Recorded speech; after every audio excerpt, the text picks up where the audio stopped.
Hello friends, welcome to Kashmala classes. आज हम लेके आए हैं आप सभी के लिए पॉलिटी क्लास 7 एनसीईआरटी। इसकी सीरीज हम लोग करेंगे, एनसीईआरटी समरी करने वाले हैं हम लोग, जिसमें आज फर्स्ट चैप्टर स्टार्ट हो रहा है ऑन इक्वालिटी। तो चलिए शुरू करते हैं बिना देर किए हुए।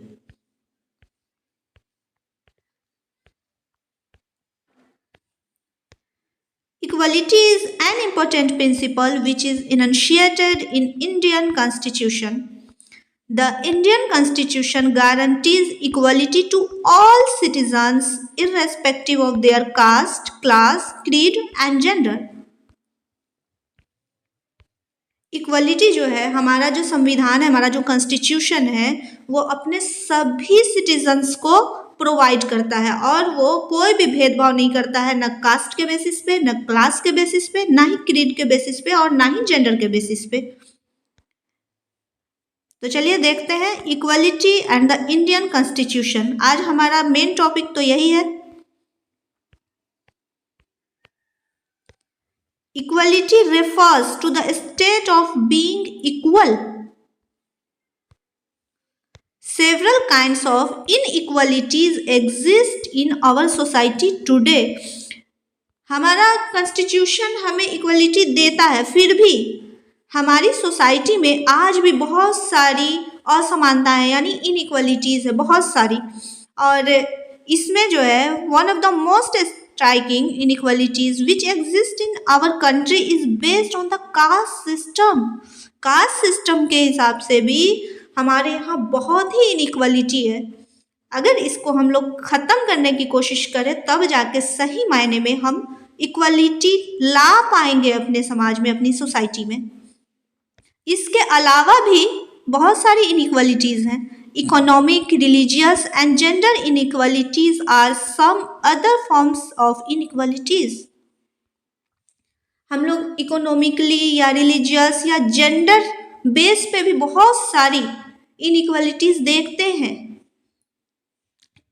इनइक्वालिटीज सिर्फ ये नहीं है कि हमने सभी को मतलब बराबर मान लिया है या किसी को थोड़ा बहुत कमतर मान रहे हैं तो ये इनइक्वालिटीज़ हो गया। नहीं, आप इकोनॉमिक बेसिस पे भी अगर मान रहे हैं कि कोई को अमीर मान रहे हैं, किसी को गरीब मान रहे हैं, तो अगर रिलीजियस बेसिस पे मान रहे हैं कि कोई रिलीजन ए से है और दूसरा रिलीजन बी से है, तो बी वाले ए को कमतर मानेगा, ए वाले बी को कमतर मानेगा, तो ये भी इनइक्वालिटी है। हमारा कॉन्स्टिट्यूशन ऐसा नहीं बोलता है, हमें ये सब करने से मना करता है, लेकिन फिर भी हम लोग इन चीज़ों को कर रहे हैं। मेरी समाज में, हम लोगों के समाज में ये सब देखने को मिल रहा है, इस टाइप का inequalities. The Indian constitution came into force on January 26, 1950। The Constitution of India grants the principle of equality, liberty and justice to all citizens. हमारा इंडियन कॉन्स्टिट्यूशन जो है कौन से सिद्धांत की बात करता है? इक्वलिटी की यानी समानता की, लिबर्टी की यानी स्वतंत्रता की और जस्टिस की यानी न्याय की। हम बोलते हैं ना समानता, स्वतंत्रता, न्याय, तो ये हमारा कॉन्स्टिट्यूशन हमें दे रहा है। The principle of equality has been ensured by the Constitution to the people mainly in the following ways. Our Constitution declares every person to be equal before the law. हमारे Constitution के हिसाब से Constitution के सामने क्या है? सभी लोग कानून के सामने समान हैं। This means that every citizen of the country, whether rich or poor, has to obey the law of the land. यानी राष्ट्रपति क्यों ना हो, चाहे एक आम सा गरीब सा इंसान क्यों ना हो, सभी के लिए संविधान को एकदम बराबर रूप से पालन करना होगा। संविधान की नज़र में सब क्या है? Equal before the law. The Constitution prohibits discrimination among the people on the basis of caste, race, religion, gender or class. हमारा कॉन्स्टिट्यूशन जो है किसी भी तरह के भेदभाव को इस बेसिस पे, कास्ट बेसिस पे, रेस बेसिस पे, रिलीजन बेसिस पे, जेंडर और क्लास बेसिस पे करने से मना करता है। Every person has the right to access public place such as park, wells, bathing ghats and roads. सभी लोगों को ये राइट है कि वो पब्लिक प्लेस में वो जा सकते हैं, चाहे वो पार्क हो या वेल्स हो या बाथिंग घाट्स हो या रोड हो। ऐसा नहीं है कि हम कहेंगे ये रोड पे राष्ट्रपति चलेंगे, आम पब्लिक नहीं चलेंगे, या ये इस रोड पे फलाने नेताजी चलेंगे, आम पब्लिक नहीं चलेंगे, या हम ये कह सकते हैं कि इस पे अमीर चलेंगे, हम लोग नहीं चलेंगे। ऐसा नहीं है, हर जगह पे हर किसी का राइट है, सभी इक्वल है। Every person has the right to access public place such as park, wells, bathing ghats and roads. अब देखिएगा कि भले ही हम इक्वलिटी पूरी तरह से नहीं ला पाए हैं, लेकिन untouchability has been abolished from the country. ये जो है हमारे कंट्री से खत्म हो चुका है, अनटचेबिलिटी पे हमने काबू पा लिया है। Every citizen in the country above the age of 18 years has the right to vote. This is called universal adult franchise. Every person, irrespective of his caste, gender and class, has the right to choose his her representative. यानी हमारे यहाँ के हर नागरिक को जो 18 साल से ऊपर के हैं उन्हें वोट डालने का राइट है, सभी को। और इस राइट को हम नाम देते हैं यूनिवर्सल अडल्ट फ्रेंचाइज। और इस राइट का यूज करके हम क्या करते हैं, हम अपना रिप्रेजेंटेटिव चुनते हैं, ये हम चुन रहे हैं। तो यहाँ पे आपको इक्वलिटी देखने को मिलेगी। ये जो राइट टू वोट है ना, यहाँ पे आपको इक्वलिटी देखने को मिलेगी। कैसे? आप अगर कभी वोट देने गए होंगे या फिर कभी अपने से बड़ों को देखे होंगे कि जब वो जाते हैं वोट देने तो एक कतार लगता है, एक लाइन लगती है। उस लाइन में लोग खड़े होते हैं, जैसे मान लियो ये ए है, ये बी है, ये सी है, ये सभी लोगों का नाम है, ये डी है, ये ई है ना। कोई इसमें डॉक्टर है, कोई इंजीनियर है ना, तो कोई क्या है, वर्कर है ना, या कोई घरेलू मजदूर है, कोई राज मिस्त्री है। इस तरह से सभी लोग अगर एक ही लाइन में खड़े होते हैं, उस वक्त ये पूछ के लाइन नहीं लगते हैं कि डॉक्टर्स की लाइन ये होगी, टीचर्स की लाइन ये होगी, घरेलू वर्कर की लाइन ये होगी, है ना। तो इस तरह से पूछा नहीं जाता, बल्कि सभी लोग एक ही लाइन में खड़े होते हैं और बारी बारी से अपने आने का इंतजार करते हैं और जाके वोट डालते हैं। और सभी के वोट की कीमत एक ही होती है, यानी एक ही वैल्यू होती है। ऐसा नहीं है कि अगर किसी टीचर ने वोट डाला तो उसका 2 माना जाएगा, ऐसा नहीं है। उसके वोट की वैल्यू भी एक है। और उसी तरह से कोई घरेलू वर्कर या किसी के घर के काम करने वाले ने अगर वोट डाला तो उसकी वैल्यू भी एक ही होगी। ऐसा नहीं है कि दोनों के वोट का वैल्यू अलग अलग होगा। तो यहाँ पे हमें इक्वलिटी देखने को मिलती है, लेकिन क्या इक्वलिटी इतना ही को हम मान लेंगे कि वोट देने में हम देखते हैं तो वहाँ पे सारी इनइक्वलिटीज़ ख़त्म हो जाती हैं? लेकिन उसके बाद क्या? उसके बाद भी हम अपने सामाजिक स्तर पर देखते हैं कि बहुत सारे डिस्क्रिमिनेशन है हमारे समाज में। और हमारा संविधान जो है इस चीज़ को ख़त्म करने के लिए एक आर्टिकल 15 लाया है, जो हमारी फंडामेंटल राइट्स है। उसमें से आज हम आर्टिकल 15 के ऊपर बात करेंगे। आर्टिकल 15 जो है इक्वलिटी की बात करता है। तो किस टाइप की इक्वलिटी की बात करता है वो देखेंगे। आर्टिकल 15 कहता है the state shall not discriminate among people on the basis of religion, race, gender और प्लेस ऑफ बर्थ। नेक्स्ट क्या कहता है, no citizen on the ground of religion, caste, gender or race can be barred from using shops, restaurant, hotel and places of public entertainment। Article 15 और भी कुछ कहता है। क्या कहता है, वेल्स, टैंक्स, बाथिंग घाट्स और पब्लिक रिजोर्ट मेंटेन्ड फुल्ली और partly out of the state funds and which are for the use of the general public. चाहे वो गवर्नमेंट का पूरी तरह से फंड से बना हो या थोड़ा सा भी उसमें उसका पार्ट हो, तो भी वो क्या है, वो जनरल पब्लिक के लिए है। उसमें वहां पे आपको जाने से कोई नहीं रोक सकता है। और कॉन्स्टिट्यूशन तो हमारा बोल रहा है कि हम इक्वलिटी इस तरह से लाएंगे, लेकिन क्या इसको फॉलो करवाने के लिए हमें और भी कुछ चीज़ की ज़रूरत पड़ती है, जो कि हमारे गवर्नमेंट को करना चाहिए।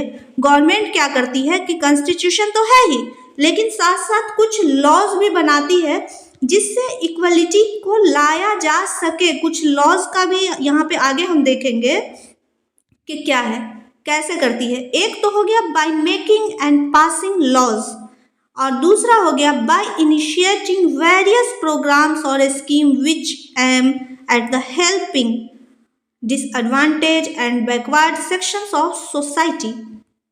तो दो तरह से यहाँ पे आप देखेंगे कि एक तो जो लॉज बनाना, पास करवाना, और उसके बाद एक क्या है कि कुछ प्रोग्राम लाना, कुछ स्कीम लाना, जिससे क्या होता है कि हम डिस्क्रिमिनेशन को कम करने की कोशिश करते हैं।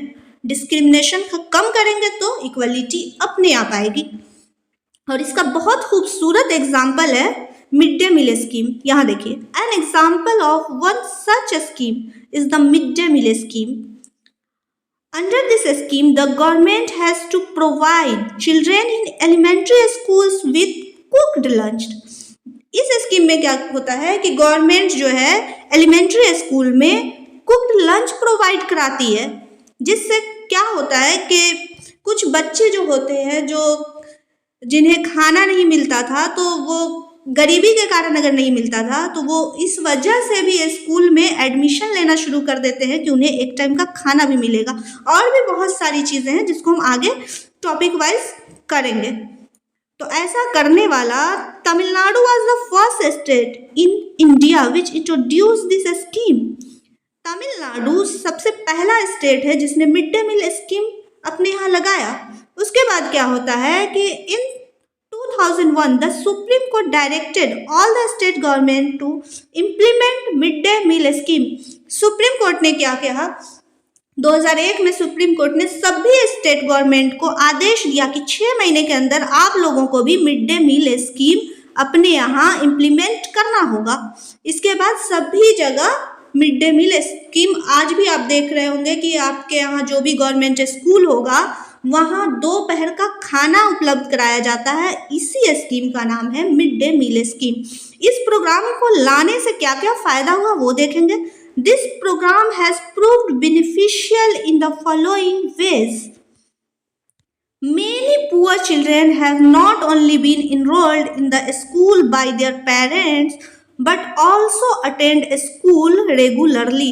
यानी बहुत सारे गरीब बच्चे थे जिनका स्कूल में एडमिशन नहीं होता था, यानी नहीं करवाते थे उसके पेरेंट्स, लेकिन अब जो है वो अपने पेरेंट्स के द्वारा उनका एडमिशन भी कराया जाता है और वो स्कूल भी रेगुलर आते हैं, क्योंकि यहाँ पे उनका पेट भी भरता है दोपहर में। अब देखिए, earlier children would often go home to eat lunch and would often not return back for rest on the day. But with the implementation of the midday meal scheme, the attendance has improved considerably।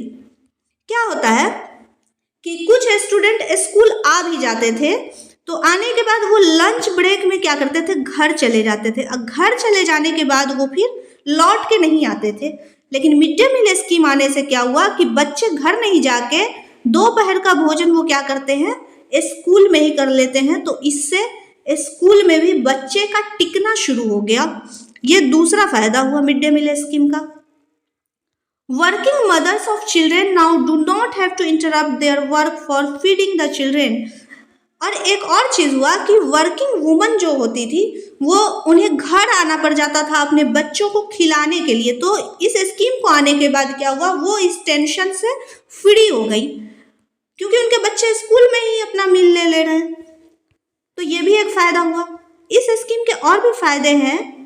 This scheme has helped in reducing the caste prejudice as children belonging to all the castes eat their meals together।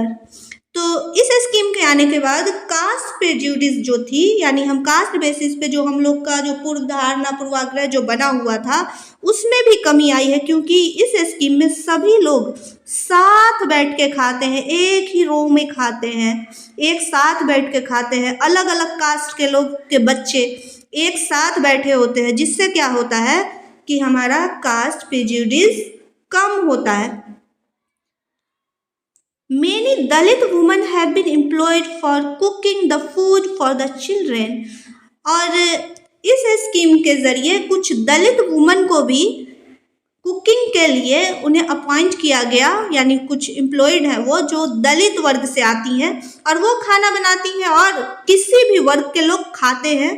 तो इन सब चीज़ों का ये फायदा हुआ है कि हम जो जाति भेदभाव जो है इसको कम करने की कोशिश हुई है इस स्कीम से। This scheme has also enabled the poor children to concentrate on their studies, as previously they were not able to do so due to hunger। इस स्कीम के जरिए क्या हुआ है कि जो गरीब बच्चे होते थे ना, वो भूखे रहने के कारण पढ़ाई पे कंसंट्रेट नहीं कर पाते थे, लेकिन इस स्कीम के बाद से क्या हुआ कि उनका पेट भरा होता है और वो क्या करते हैं, पढ़ाई पे ध्यान दे पाते हैं, कंसंट्रेट कर पाते हैं। While some people are treated unequally on the basis of the caste system, some are discriminated against on the basis of religion।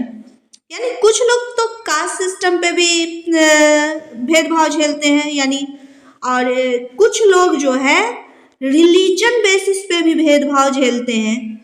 In many cities, houses are not given on rent to people belonging to one particular religious community। क्या होता है, दिक्कत क्या है यहाँ पे कि अगर आप रूम रेंट लेना चाह रहे हैं किसी भी सिटी में अगर, तो वहाँ पे सबसे पहले आपसे आपका रिलीजन जानने की कोशिश करेगा, कौन से रिलीजियस कम्युनिटी से आप बिलोंग करते हैं, उसके बाद आपको रेंट दिया जाता है। अगर आप रिलीजन ए से हैं और किसी सोसाइटी में आप रेंट लेने गए, वहाँ पे रिलीजन बी की कम्युनिटी है, तो आपका अगर वो रिलीजन जान जाएगा तो आपको रेंट नहीं देता है। तो ये भी इनइक्वालिटी है, इसे भी हमें ख़त्म करना होगा। और अगर आप इस बुक को रीड करेंगे तो इसमें आपको एक चीज़ देखने को मिलेगा, मिस्टर और मिसेस अंसारी की एक स्टोरी है, उसमें उन्हें इस चीज़ को रेंट लेने के लिए कितना दिक्कत का सामना करना पड़ा था, उसको आप खुद से रीड कर लेंगे तो ये चीज़ आपको क्लियर हो जाएगी। Passing laws is alone not sufficient to create equality in society। सिर्फ लॉ बना लेने से ना हम अपनी सोसाइटी से ये इनइक्वालिटी को नहीं ख़त्म कर सकते या इक्वलिटी नहीं ला सकते हैं। इसके लिए हमें और भी कुछ करना पड़ेगा, हमारी गवर्नमेंट को, फिर एज अ पर्सन हमें भी करना होगा। हम ऐसा नहीं सोचे ना कि हम किसी रिलीजियस बेसिस पे या फिर किसी भी कास्ट सिस्टम की वजह से हम किसी के साथ इस तरह से भेदभाव किया करें, नहीं करना है हमें। One needs to respect the dignity and individuality of a person। हमें ना व्यक्तियों की गरिमा का भी ख्याल रखना चाहिए। We need to remember that no person is inferior। हमें ये भी याद रखना चाहिए कि कोई भी आदमी इन्फीरियर नहीं है और हमें सुपीरियर खुद को नहीं समझना है। सभी लोग को हमें इक्वल मानना है ना, कोई इन्फीरियर नहीं है, यानी खुद से नीचा कोई नहीं है, सब बराबर है। Everyone has to participate in the struggle against every kind of inequality which exists in our society today। एक यहाँ पे एक बात करना चाहेंगे हम कि दीवार फिल्म आई थी जिसका NCERT ने जिक्र किया है, 1975 में आई थी दीवार फिल्म। इस फिल्म में क्या होता है कि एक बच्चा जूते पॉलिश करने का काम करता है, कोई सूट बूट वाले बाबू आते हैं और जूते पॉलिश करवा के उसको पैसे क्या करते हैं, फेंक के दे देते हैं। फेंक के देने के बाद वो बच्चा पैसा लेने से इनकार कर देता है, क्योंकि वहाँ पे उस बच्चे के डिग्निटी को ठेस पहुँचता है। वो बोलता है कि पैसा हाथ में दो, क्योंकि हमारा काम कोई खराब काम नहीं है, हर काम की वैल्यू होती है। आप हमारे काम के बेसिस पे आप हमको ठेस नहीं पहुंचा सकते हैं। तो ये बहुत अच्छी चीज़ आपके बुक में दी हुई है, आप इसको खुद से रीड करना, क्योंकि यहाँ पे हम आपके बुक में से इम्पोर्टेंट चीज़ को छांट के अलग करके लेके आए हैं, और आप खुद से इस क्लास को देखने के बाद आप बुक रीड करना, आपको बहुत अच्छे से समझ में आएगी। और अगर आप चाहते हैं कि ये नोट्स हम आपको प्रोवाइड करा दें, यानी यही नोट्स आपको चाहिए, नोट्स तो आपको बनाना ही होगा, या तो आप मेरी क्लास देखते टाइम आप नोट्स बनाइए, कॉपी पेन लेके बैठिए, हम जो पढ़ा रहे हैं उसको नोट करते चलिए, और या फिर एक दफ़ा क्लास देख लीजिए, दोबारा आप इसको पॉज कर करके आप नोट्स भी बना सकते हैं। और या तो आप चाहते हैं कि ये नोट्स ही आपको मिल जाए, आप इसको प्रिंट आउट कराना चाहते हैं, तो आप इसको ले सकते हैं हमारे टेलीग्राम चैनल से। हमारा टेलीग्राम चैनल है कशमाला क्लासेस, और आप सर्च करेंगे मिल जाएगा, और नहीं मिलता है तो हम डिस्क्रिप्शन में लिंक डाल देंगे, आप वहाँ से क्लिक करके जाएंगे और हमारा चैनल ज्वाइन हो जाएगा और आप इस PDF को ले सकेंगे। तो ये इनइक्वालिटी जो है वो सिर्फ हमारे कंट्री की बात नहीं है, सिर्फ ये हमारे यहाँ नहीं है, इनइक्वालिटीज़ इन अदर कंट्रीज़, दूसरे कंट्रीज़ में भी इनइक्वालिटीज़ हैं, था और शायद अभी भी है। तो इसको हम देखने की कोशिश करेंगे कि आपका NCERT ने एक जगह का एग्जाम्पल दिया है, उसको हम देखेंगे। USA का एक स्टोरी है, उसको अभी हम लोग पढ़ते चलेंगे और जानेंगे। रोज़ा पार्क की एक स्टोरी है, और साथ ही उनकी वजह से जो मूवमेंट हुआ उसके बारे में हम जानेंगे। India is not the only democratic country in which several inequalities exist। सिर्फ इंडिया ही नहीं है जहाँ बहुत तरह का इनइक्वालिटीज़ है, और भी बहुत सारी डेमोक्रेटिक कंट्रीज़ है जहाँ ये सब चीज़ देखने को मिलती है, इनइक्वालिटीज़ देखने को मिलती है, वहाँ के लोगों ने भी स्ट्रगल किया है। Inequalities exist in many other countries as well. One such country is the United States of America, where discrimination still exist on the basis of skin colour. वहाँ जो डिस्क्रिमिनेशन था वो बेसिस ऑफ स्किन कलर था, skin colour पे ये discrimination था, यानी white लोगों के लिए अलग कानून, ब्लैक लोगों के लिए अलग कानून, वहाँ के लोग झेलते थे स्किन कलर की वजह से ये सब चीज़ें। Many African Americans whose ancestors were brought to America as slaves still feel they are discriminated against। बहुत सारे अफ्रीकन अमेरिकन हैं जिनके पूर्वजों को हम लोगों ने यानी अमेरिकनों ने कहाँ से लाया था, अफ्रीका से खरीद के गुलाम बनाने के लिए लाया था, और जिसका वंश यहाँ रह गया, बस गया, तो वो लोग काले होते थे ज़्यादातर। तो इन लोगों के साथ जो है बहुत ज़्यादा डिस्क्रिमिनेशन होता था, बहुत ज़्यादा इन्हें झेलना पड़ता था। तो एक कहानी है, कब की है? In the early 1940s and 1950s, the discrimination against the African American was its highest। इस टाइम में बहुत ज़्यादा डिस्क्रिमिनेशन वहाँ देखने को मिलता था USA में। किसके साथ? अफ्रीकन अमेरिकन के साथ।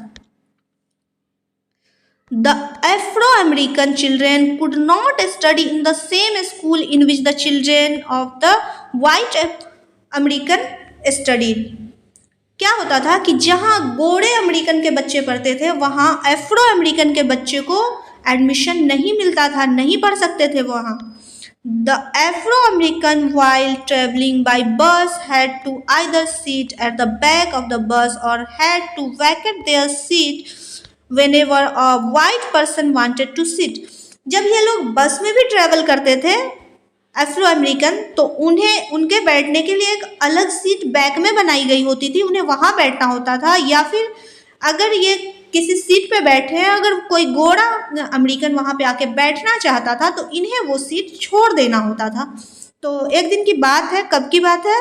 ऑन 1 December 1955, रोजा parks and Afro-American woman while traveling in a bus refused to give her seat to a white man।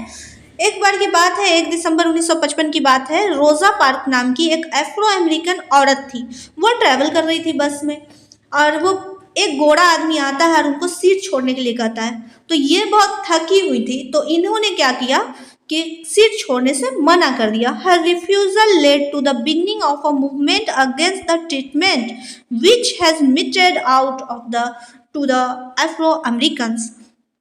This movement came to be known as the Civil Rights Movement.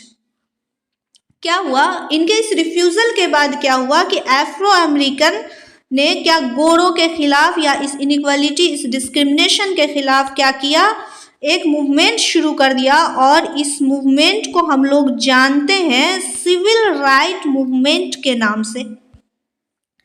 The Civil Rights Act was passed in 1961 and it prohibited discrimination based on race, religion और national origin।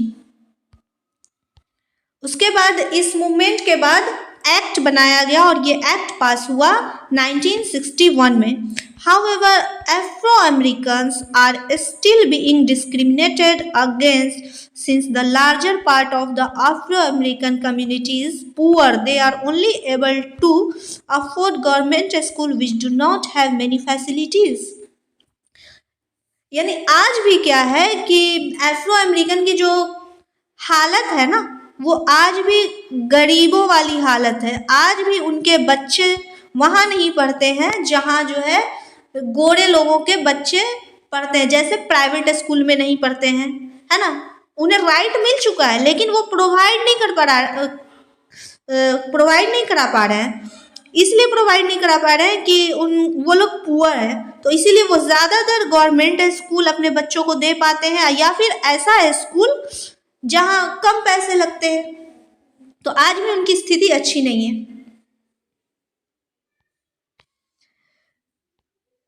आइए अब देखते हैं right to vote के बारे में। Equal right to vote in a democratic country like India, all adults, irrespective their religion, their education, caste, or rich or poor, are allowed to vote.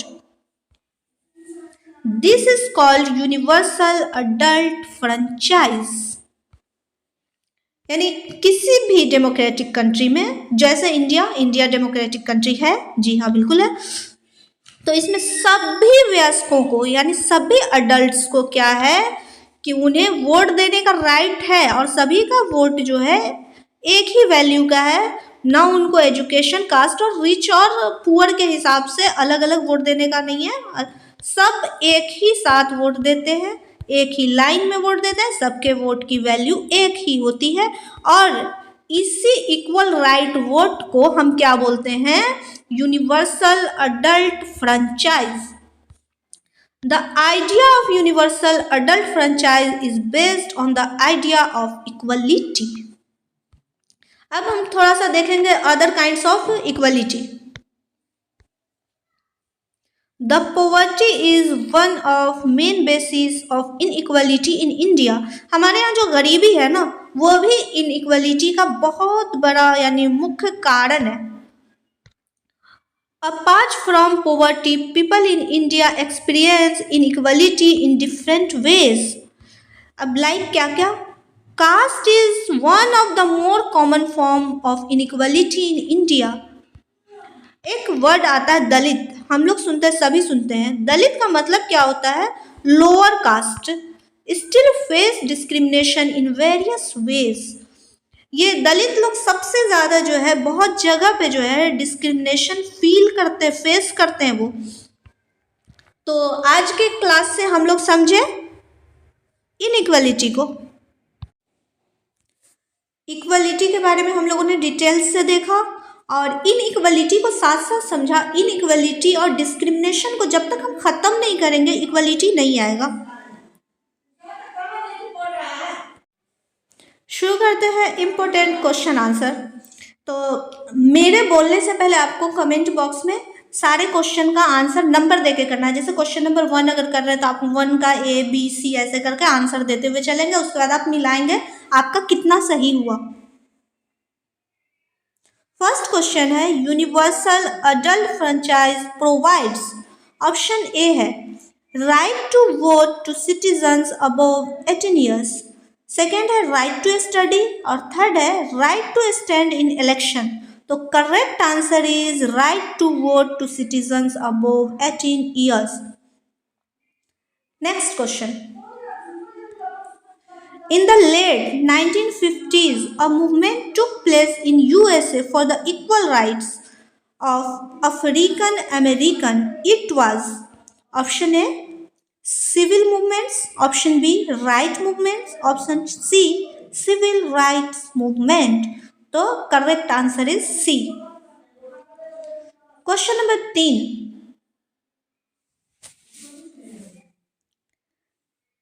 Dalit means option A low, option B high, option C broken. Option C is right, Dalit means broken. Question number 4, universal adult franchise gives option A political equality, option B social equality, option C economic equality. इसका correct answer होगा political equality. Question number 5, in the late 1950s civil right movement take place in option A USA, option B Canada, option C India. Correct answer is USA. Question number 6, in the United States of America, dash were discriminated. Option A क्या है, Indian American, option B है African American, option C है American. तो correct answer क्या हो जाएगा, African American, option B. Question number 7, when was the Civil Right Act was passed? तो कब पास हो गया था सिविल राइट एक्ट? ये पास हो गया था 1964। अब देखते हैं question number 8, what was the benefits of the mid day meal program? Option A attendance, option B enrollment, option C entertainment, option D both A and B. तो इसमें दो ऑप्शन सही है, एक है अटेंडेंस और दूसरा है एनरोलमेंट, इसीलिए इसका आंसर हो जाएगा D, both A and B. Question number 9, when was the mid day meal scheme was started? Option A है 1999, 2003, 2001, 2000। तो ये कब स्टार्ट हुआ था, 2001। Question number 10, when person are treated unequally, what is violated for them? क्या है, caste, religion, dignity, practice. तो option C is right answer, dignity. Question number 11, what does democracy mean? Option A है unequal right to vote, option B equal right to vote, option C है discrimination और option D है none of these. तो इसका correct answer हो जाएगा equal right to vote, option B. Question number 12, what do you mean by civil right movement? Option A African American demanded equal rights, option B Indian freedom struggle, option C British war with Mughals, option D none of these. इसका correct answer हो जाएगा option A African American demanded equal rights. Question number 13, what is the mid day meal program? आइए option देखते हैं, program to provide children with raw food, program to provide ration to parent, program to provide children with cooked lunch, option D है none of these. क्या हो जाएगा इसका सही answer? इसका सही आंसर हो जाएगा option C, program to provide children with cooked lunch. Question number 14, what are the ways in which the government has tried to implement the equality that guaranteed in their constitution? Option A है through laws, option B है through government scheme और option C है both A and B और D है none of these. तो इसमें क्या है, दोनों ऑप्शन सही है, इसलिए ऑप्शन सी करेक्ट आंसर होगा। Question number 15, what is Joothan about, यानी ऑप्शन क्या है इसका? इसका ऑप्शन है rich girl, Dalit boy, upper caste boy, none of these. इसका सही आंसर हो जाएगा ऑप्शन बी, दलित बॉय। तो ये रहा ऑब्जेक्टिव टाइप क्वेश्चन। अब हम लोग देखेंगे फिल इन द ब्लैंक्स। क्या बोल रहा है कि dash is the soul of Indian democracy. तो इसका सही आंसर हो जाएगा फर्स्ट नंबर का equality, equality. Second number question देखेंगे, the dash caste people and Dalits are exploited the most. इसका करेक्ट आंसर हो जाएगा लोअर, यानी the lower caste. Third number question है, the civil right movement was started in the late 1950s for equal rights for dash. तो इसका सही answer हो जाएगा African American, African American. Four number है, Joothan is an autobiography by dash. तो इस dash में आएगा ओम प्रकाश वाल्मीकि। ये झूठन जो है ना वो ऑटोबायोग्राफी है, किसका है? तो ओम प्रकाश वाल्मीकि का है। Question number 5, dash is the first state in India to introduce the mid day meal scheme. इसका सही आंसर हो जाएगा तमिलनाडु। अब देखते हैं राइट ट्रू और फॉल्स। जो ऑप्शन ट्रू है उसको ट्रू करना है, जो फॉल्स है उसको फॉल्स करना है। इसको आप कॉपी में भी लिखेंगे। फर्स्ट क्वेश्चन क्या है, one of the more common form of inequality in India is the caste system. बिल्कुल ट्रू है, ये ट्रू होगा। नेक्स्ट है, every person should not be treated with dignity. ये फॉल्स होगा। थर्ड क्या है, establishing equality in a democratic society is a continuous struggle. ये ट्रू होगा।